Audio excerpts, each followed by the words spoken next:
오늘 제가 들려드릴 이야기는 조선왕조 500년 역사상 가장 비극적인 왕에 관한 것입니다. 그는 왕세자로 태어나 40년을 기다렸고 왕이 되어서는 겨우 4년을 재위했습니다. 그리고 그의 죽음을 둘러싸고 300년이 지난 지금까지도 논쟁이 계속되고 있죠. 1724년 8월 25일 창덕궁 환경전 37세의 경종이 갑자기 숨을 거둡니다. 그런데 이상한 점이 있었습니다. 불과 며칠 전까지만 해도 건강했던 왕이 게장 한 그릇을 먹고 감자탕을 먹은 후 급사한 것입니다. 더 이상한 건 그 음식을 권한 사람이 바로 이복 동생인 연인군 훗날의 영조였다는 사실입니다. 당시 승지 목호룡은 실록에 이렇게 기록했습니다. 임금께서 갑자기 붕어하시니 온 나라가 놀라고 의심하였다. 의심이라는 표현 심상치 않죠? 왕의 죽음에 대해 의심이라는 단어가 실록에 기록된다는 건 매우 이례적인 일입니다. 사실 경종의 인생 전체가 의심과 음모 그리고 당쟁의 소용돌이였습니다. 그는 태어나면서부터 저주받았고 세자 시절 내내 암살 위협에 시달렸으며 왕이 되어서도 단 하루도 편히 잠들지 못했습니다.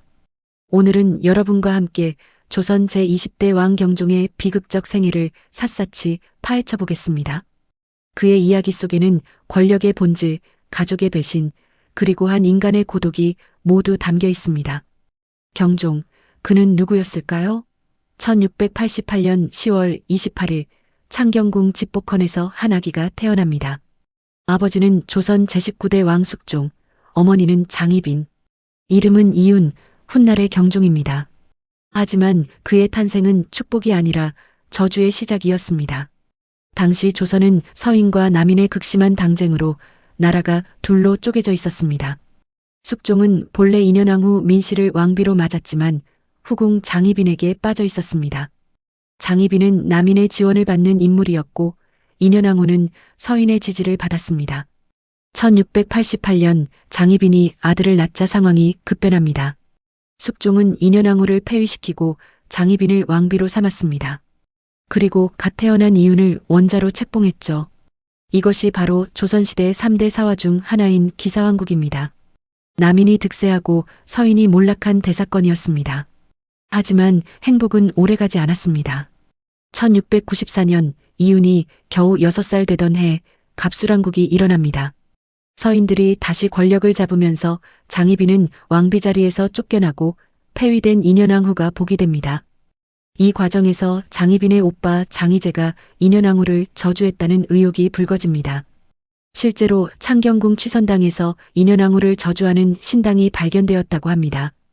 결국 1701년 장희빈은 사약을 받고 스스로 목숨을 끊습니다. 이때 이윤의 나이 겨우 13살. 어머니가 역적으로 몰려 죽는 것을 지켜봐야 했던 소년의 마음은 어땠을까요? 더 비극적인 건 그럼에도 불구하고 그는 왕세자 자리를 유지했다는 겁니다. 숙종에게는 다른 아들이 없었으니까요. 하지만 1699년 상황이 또 바뀝니다. 숙종의 새로운 후궁 최씨, 훗날의 숙빈 최씨가 아들을 낳은 겁니다. 바로 연인군, 훗날의 영조였습니다. 이때부터 경종의 진짜 비극이 시작됩니다. 경종의 문제는 3가지로 요약됩니다. 첫째 건강 문제, 둘째 후사가 없다는 문제, 셋째 정치적 정통성의 문제였습니다. 먼저 건강 문제를 살펴볼까요? 경종은 어려서부터 몸이 약했습니다. 실록에는 세자가 자주 병을 앓는다는 기록이 수없이 나옵니다. 특히 1695년 7살 때 천연두를 앓은 후로는 더욱 건강이 나빠졌습니다. 한 가지 주목할 점은 그가 어떤 병을 앓았느냐입니다. 현대 의학자들의 연구에 따르면 경종은 간질 즉 뇌전증을 앓았을 가능성이 높다고 합니다. 실록에 갑자기 경련을 일으키고 의식을 잃는다는 기록이 여러 차례 나오거든요. 또한 언어가 불편하다는 표현도 자주 등장합니다. 이는 천연두의 후유증이거나 어릴 적 받은 정신적 충격의 영향일 수 있습니다. 둘째, 후사 문제는 더 심각했습니다. 경종은 1696년 8살에 심씨와 혼인합니다. 훗날의 단위왕 후 심씨죠. 하지만 단위왕 후는 아이를 낳지 못했습니다. 1718년 단위왕 후가 세상을 떠나자 숙종은 경종에게 재혼을 시킵니다. 선의왕 후 어씨와의 혼인이었습니다. 하지만 선의왕 후도 아이를 갖지 못했습니다. 왜였을까요? 일부 학자들은 경종의 생식 능력에 문제가 있었다고 추정합니다. 또 다른 학자들은 경종이 부부관계 자체를 거의 갖지 않았다고 말합니다. 실록에 보면 왕이 침전에 들지 않는다는 신하들의 상소가 자주 나옵니다. 왕비와의 동침을 거부했다는 뜻이죠. 이는 경종의 정신적 트라우마와 관련이 있을 것으로 보입니다. 어머니의 비극적 죽음, 끊임없는 암살 위협, 만성적인 건강 문제. 이 모든 것이 경종을 정상적인 부부 생활조차 불가능하게 만들었던 것입니다. 셋째, 정치적 정통성 문제입니다. 경종의 어머니 장희비는 역적으로 처형되었습니다. 조선시대 유교윤리에서 역적의 자식이 왕위에 오른다는 것은 매우 큰 문제였습니다. 노론 강경파들은 계속해서 이 점을 공격했습니다. 역적의 자식이 어찌 종묘사직을 이을 수 있는가? 특히 1717년부터 이 공격은 더욱 거세졌습니다.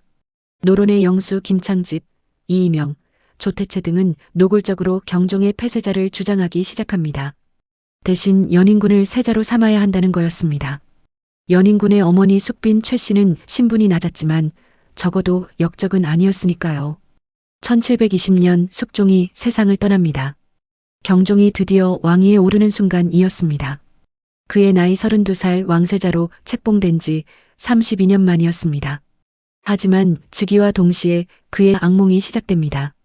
경종 즉위 직후 조정은 완전히 양분됩니다. 노론과 소론의 대립이었습니다. 노론은 연인군을 왕세제로 책봉하고 대리청정을 시켜야 한다고 주장했습니다. 경종이 병약하고 후사가 없으니 미리 준비해야 한다는 논리였습니다. 하지만 소론은 강력히 반대했습니다. 왕께서 건강하신데 무슨 대리청정입니까? 이는 왕위를 빼앗으려는 역모입니다. 특히 소론의 핵심 인물 김일경, 목호룡 등은 노론의 움직임을 역모로 규정했습니다. 경종 자신은 어떻게 생각했을까요? 실록을 보면 경종은 매우 예민하고 의심이 많은 성격이었던 것 같습니다. 평생을 암살 위협 속에서 살았으니 당연한 일이겠죠. 그는 노론을 깊이 불신했습니다. 특히 김창집, 이이명 등 노론 사대신은 경종이 세자 시절부터 그를 폐쇄자시키려 했던 인물들이었으니까요. 1721년 6월 드디어 사건이 터집니다. 노론의 김창집 등이 연인군을 왕세제로 책봉하고 즉시 대리청정을 시켜야 한다는 상소를 올린 겁니다.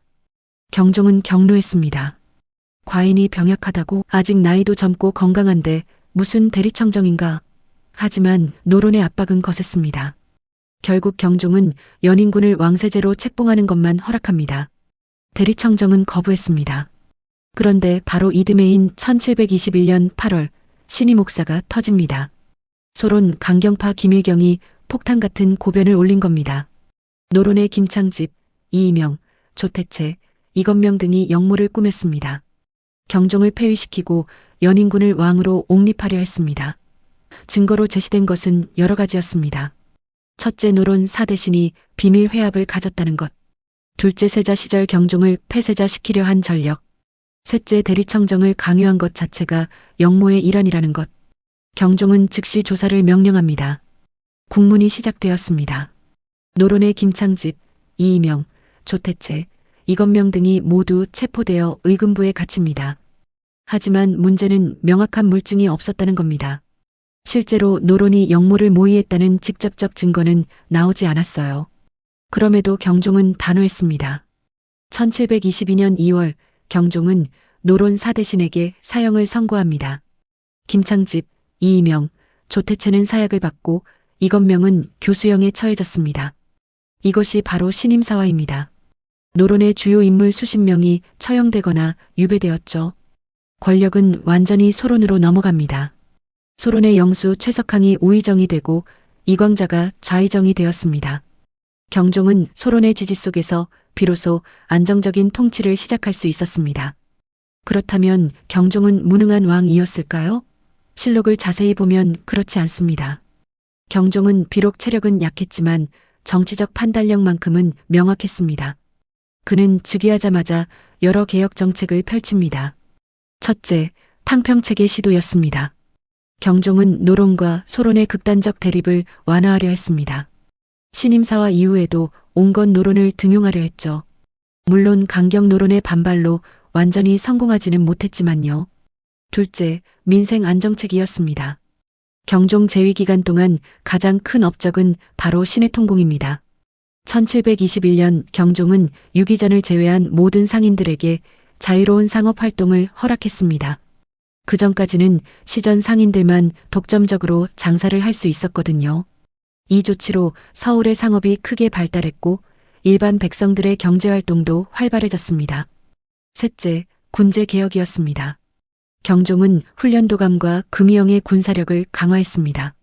왜냐하면 자신을 위협하는 세력으로부터 왕권을 지키기 위해서였습니다.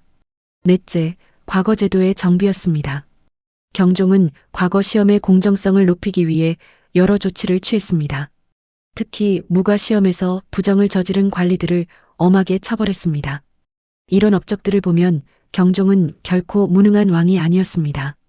오히려 주어진 상황에서 최선을 다한 왕이었죠. 하지만 경종의 통치는 오래가지 못했습니다. 1724년 경종의 건강이 급격히 악화됩니다. 실록에 따르면 경종은 8월 초부터 소화불량과 복통에 시달렸다고 합니다. 그런데 여기서부터 기록이 이상해집니다. 8월 20일 연인군이 경종에게 게장을 권합니다. 마마, 입맛이 없으시다니 제가 준비한 게장을 드시지 않으시겠습니까? 경종은 게장을 먹었습니다. 그런데 그날 밤부터 증세가 더욱 악화됩니다. 8월 23일 연인군이 또다시 음식을 권합니다. 이번에는 감자탕이었습니다. 마마, 힘을 내시려면 보신을 하셔야 합니다.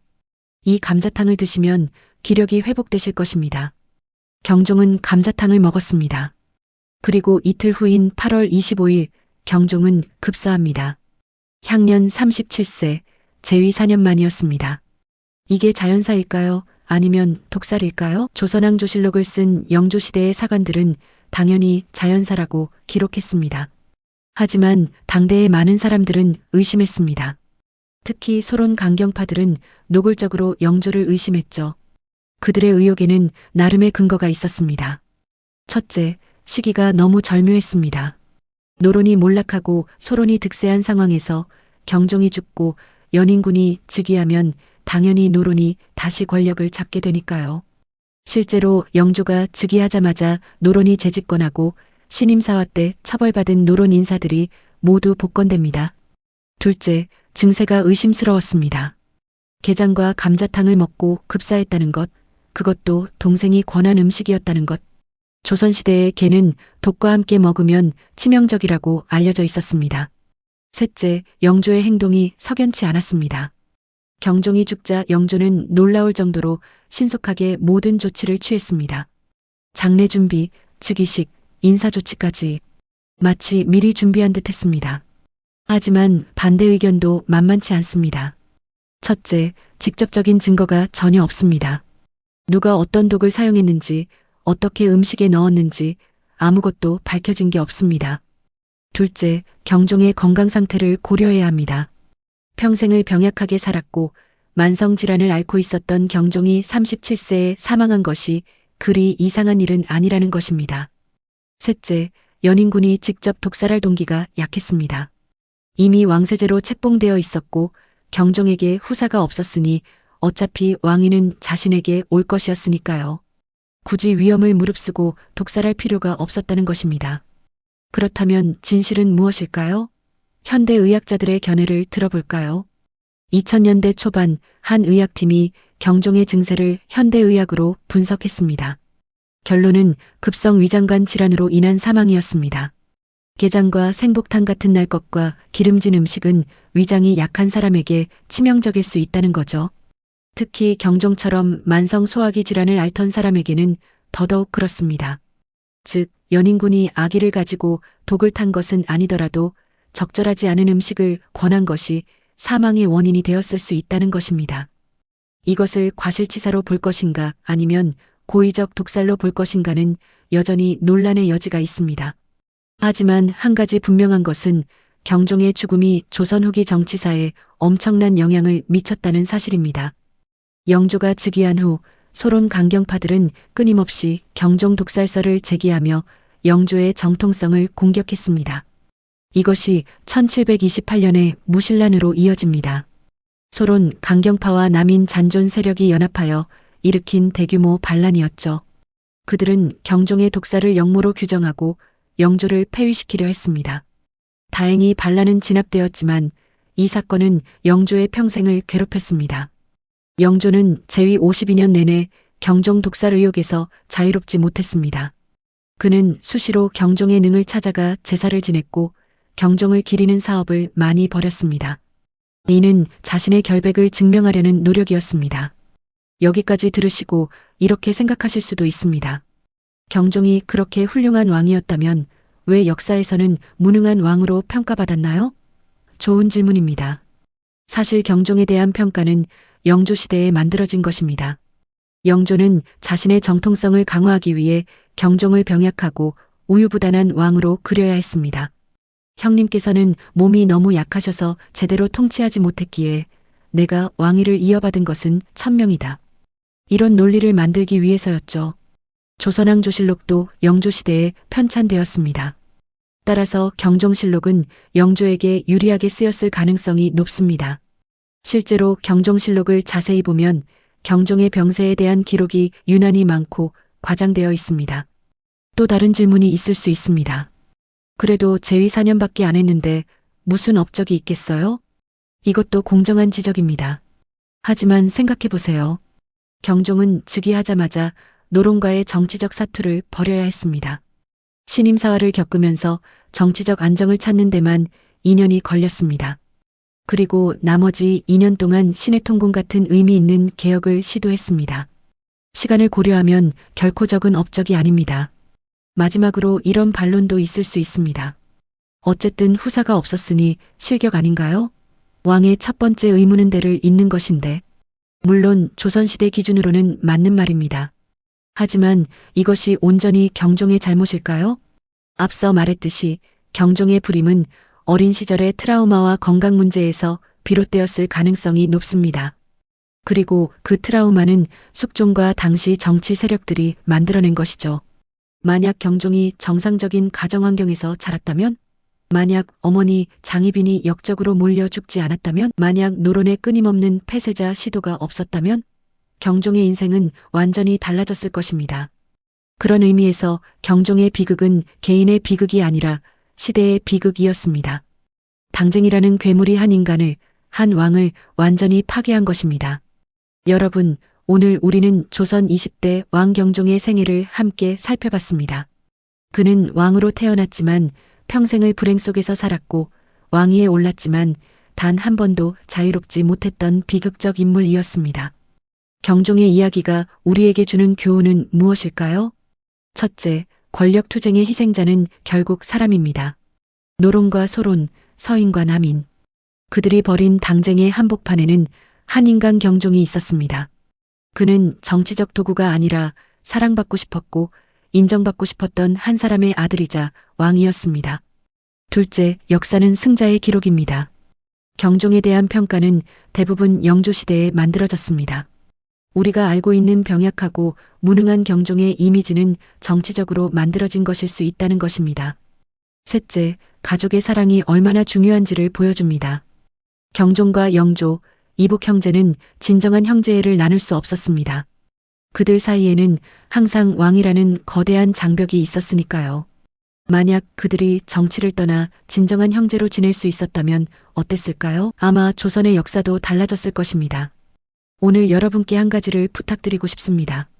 창덕궁에 가실 기회가 있다면 경종이 마지막 숨을 거둔 환경전터를 찾아가 보세요. 지금은 빈터만 남아있지만 그곳에 서면 300년 전 한 외로운 왕의 숨소리가 들리는 듯합니다. 그리고 서울릉에 있는 경종의 능, 의릉을 참배해 보세요. 그곳에는 경종과 두 왕비, 단이왕후와 선이왕후가 함께 잠들어 있습니다. 생전에는 불행했지만 적어도 죽어서는 사랑하는 이들과 함께 있기를 바랐을 경종. 그의 능 앞에 서면 역사책에서는 느낄 수 없는 깊은 감동을 받으실 것입니다. 경종의 생애는 우리에게 묻습니다. 권력이란 무엇인가? 가족이란 무엇인가? 인간의 존엄이란 무엇인가? 37년의 짧은 생애, 그중 왕으로 산 시간은 고작 4년. 하지만 그 짧은 시간 동안 경종은 최선을 다했습니다. 신의 통공을 통해 백성의 삶을 개선하려 했고, 탕평책을 통해 당쟁을 완화하려 했으며, 왕권을 강화하여 안정적인 나라를 만들려 했습니다. 비록 그의 꿈은 완전히 이루어지지 못했지만 그 노력만큼은 역사에 기억되어야 합니다. 오늘 이 영상을 보신 여러분께서 경종을 기억해 주신다면 그것만으로도 충분합니다. 역사는 잊히는 순간 사라집니다. 하지만 우리가 기억하는 한 역사는 살아있습니다. 조선 20대 왕 경종, 그는 결코 무능한 왕이 아니었습니다. 시대의 희생자였고 당쟁의 피해자였으며 그럼에도 불구하고 최선을 다한 비극적 영웅이었습니다. 여러분, 긴 시간 함께 해주셔서 감사합니다. 다음 시간에는 경종의 이복동생이자 조선 역사상 가장 오래 재위한 왕, 영조의 이야기를 들려드리겠습니다. 영조는 어떻게 경종의 그늘에서 벗어나 성군의 반열에 올랐을까요? 그리고 그는 정말로 형 경종의 죽음과 무관했을까요? 다음 이야기도 기대해주세요. 구독과 좋아요, 알림 설정 부탁드립니다. 여러분의 댓글 하나하나가 제게 큰 힘이 됩니다.